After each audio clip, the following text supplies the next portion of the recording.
প্রতি বছর পলাশের টানে আমরা ছুটে যাই বাঁকুড়া পুরুলিয়ার কিছু অঞ্চলে।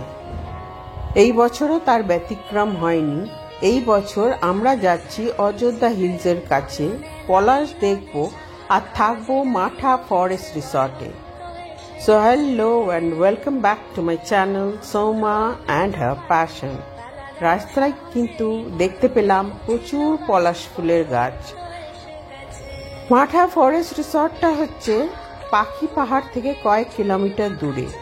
হাওড়া থেকে ট্রেনে করে গেলে বরাভূম স্টেশনে নেমে 15 কিলোমিটার দূরে হচ্ছে মাঠা ফরেস্ট রিসর্ট। বরাভূম স্টেশন থেকে গাড়ি ভাড়া পাওয়া যায়, নেবে অ্যারাউন্ড 1000 রুপিস, পৌঁছে দেবে মাঠা ফরেস্ট রিসর্টে।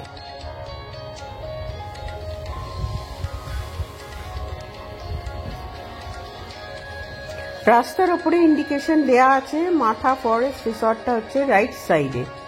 রাইট সাইডে আছে একটি বিশাল বট গাছ, তার গা দিয়েই একটা রাস্তা চলে যাচ্ছে মাঠা ফরেস্ট রিসর্টের কাছে।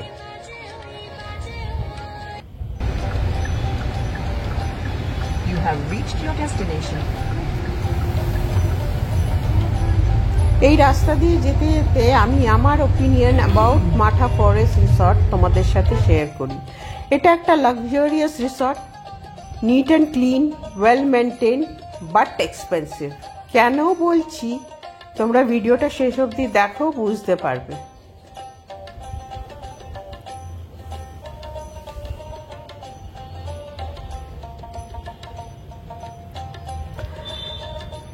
রিসর্টের সামনেটা ঠিক এই রকম। রিসর্টের বাইরেই হচ্ছে পার্কিং লট, বেশ অনেকটা ওপেন এরিয়া সামনে।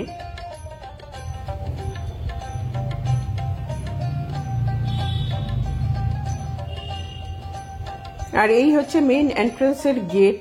এইটা দিয়ে ঢুকে গেলে রাইট সাইডে পড়ে বেশ কিছু টেন্ট হাউস, লেফট সাইডে লন।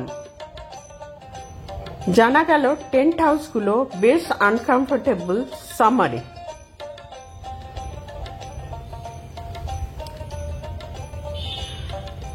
টেন্ট হাউস দিয়ে সোজা এগিয়ে গেলে পড়বে ওদের রিসেপশন এরিয়া। রিসেপশন এরিয়াটা একটা ওপেন স্পেস, 3টে সাইড খোলা।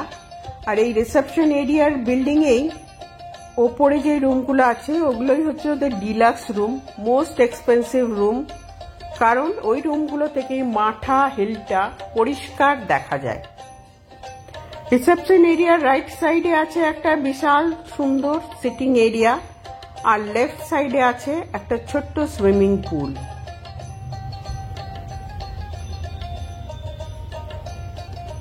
সুইমিং পুলটার সামনে থেকে ভিউটা এরকম, বিশাল একটি লন। লনে প্রচুর চেয়ার এবং টেবিল রাখা আছে, কিছু শেডও করা আছে।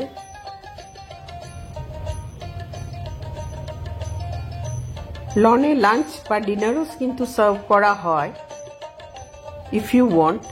আর ওই যে বিল্ডিংটা দেখা গেল, ওই বিল্ডিংটাই আমাদের রুমটা ছিল। এটা হচ্ছে ডাইনিং হল, আর এই হচ্ছে ফুল ভিউটা। তারপর চলো রুমটার ভিউ দিয়ে নি। সিঁড়ি দিয়ে উঠে সেকেন্ড ফ্লোরে ছিল আমাদের রুম। এই রুমের এন্ট্রেন্স। রাইট সাইডে হচ্ছে ওয়াশরুম, নিট অ্যান্ড ক্লিন। অনেক রকম টয়লেটরিজ দেয়া ছিল, including toothpaste, toothbrush, shaving kit, আর সোপ, শ্যাম্পু, বডি লোশন তো আছেই। লেফট সাইডে ছিল একটা ওয়ার্ড্রপ আর লাগেজ রাখার জায়গা। একটি টি কর্নারও ছিল, কিন্তু টি ব্যাগ বা কফি বা মিল্ক মাত্র 2টো করে। টিভি ছিল রুমে, 2টো চেয়ার এবং একটা ছোট্ট টেবিল ছিল রুমে, আর ছিল একটা কুইন সাইজ বেড, 2জনের জন্য এনাফ। বারান্দা দিয়ে বেরোলে ভিউটা ঠিক এই রকম, অসাধারণ।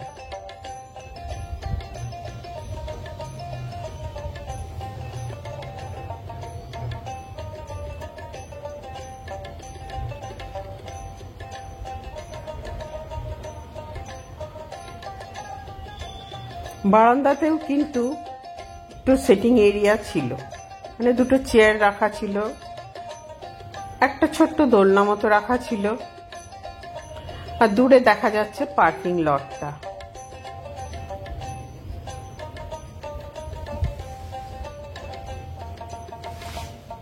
এবারে চলো ছাদ থেকে তোমাদের ভিউটা দিয়ে নিই। সিঁড়ি দিয়ে উঠে ছাদে গেলাম, সামনেই মাঠা পাহাড়টা। মাঠা পাহাড়ে কিন্তু একটি কালী মন্দির আর একটি শিব মন্দির আছে।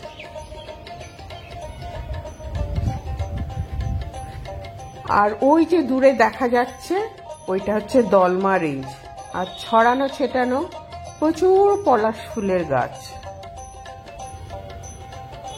আর এইটি হচ্ছে রিসর্টটার ভিউ ছাদ থেকে।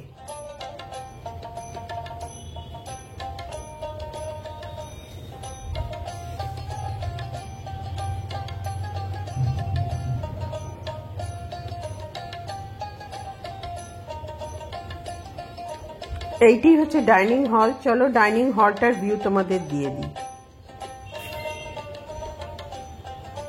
এই হচ্ছে ডাইনিং হল, মেইন ডাইনিং হলটা। আর ভেতরে যেই লাল রঙের চেয়ারগুলো দেখা গেল ওইটা হচ্ছে ওদের কনফারেন্স রুম। কিন্তু ওদের যেহেতু ব্রেকফাস্টটা কমপ্লিমেন্টারি, এই হলেই every morning complimentary buffet breakfast serve করা হয়।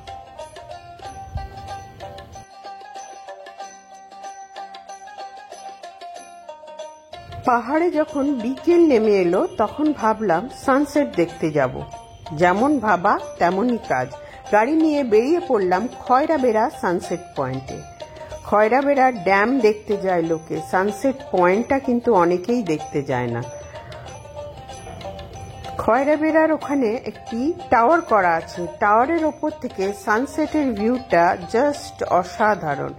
এরকম একটা ভিউ দেখতে হলেই খয়রাবেড়া সানসেট পয়েন্টে যেতেই হবে।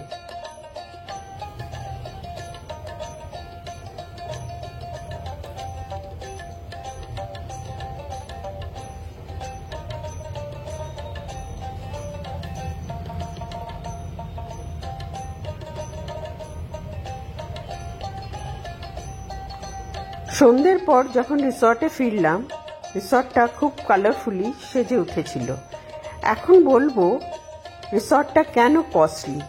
আমরা যখন রুমটা বুক করেছিলাম আমাদের বলেছিল 6000 প্লাস ট্যাক্স, কিন্তু সেই দিন যেহেতু গেস্টের রাশ বেশি ছিল না, তাই রুম রেন্ট কিন্তু 6000-এর মধ্যেই হয়ে গেছিল। আমরা কিন্তু কোনো বার্গেনিং করিনি। জানতে পেরেছিলাম এই রিসর্টের রেন্ট মানে রুমের চার্জ ডিপেন্ড করে on the rush of the guest and season. সিজনের সময় যেমন পুজো বা উইন্টার বা হোলি বা রেনি সিজন, সেই সময় যখন পাহাড়ে লোকজন যায় ঘুরতে, সেই সময় ওদের চার্জটা কিন্তু খুবই হাই, অ্যারাউন্ড 10,000 টু রুমের রেট পৌঁছে যায়। কিন্তু সামারে যখন ফুললি অফ সিজন, যখন এইসব জায়গায় লোকজন যাবে না বেড়াতে, সেই সময় রেট খুব কমে যায়। আর ফুডিংয়ের চার্জ হাই বলছি কারণ আমরা দুজনে লাঞ্চে নিয়েছিলাম স্যুপ, একটা ফ্রাইড রাইস, একটা চিলি চিকেন, দুটো স্যুপ আর দুটো ফ্রেশ লাইম সোডা। আর ইভিনিংয়ে স্ন্যাক্সে একটা ফিশ ফিঙ্গারের প্লেট, আর রাত্রে 4টে প্লেন হাতের রুটি আর চিকেন বাটার মশলা। এর জন্য রেট পড়েছিল 3000, তাই বললাম রেটটা একটু হাই। সকালে ব্রেকফাস্ট সেরে বেরিয়ে পড়লাম পলাশ দেখতে দেখতে বাড়ি ফিরবো। রাস্তার ধারে প্রচুর পলাশ গাছ দেখলাম, প্লাস কিছু মহিলাকে দেখলাম যারা পলাশ ফুলের মালা বিক্রি করছে। ওরা বিক্রি করছে আর আমি কিনবো না, এটা তো হয় না, তো পলাশ ফুলের মালা কিনে ফেললাম। পলাশ ফুলের মালা পরে আর মাথায় লাগিয়ে বাড়ি ফিরলাম। So stay in touch with Soma and our passion. See you all my friends and love you all. Bye.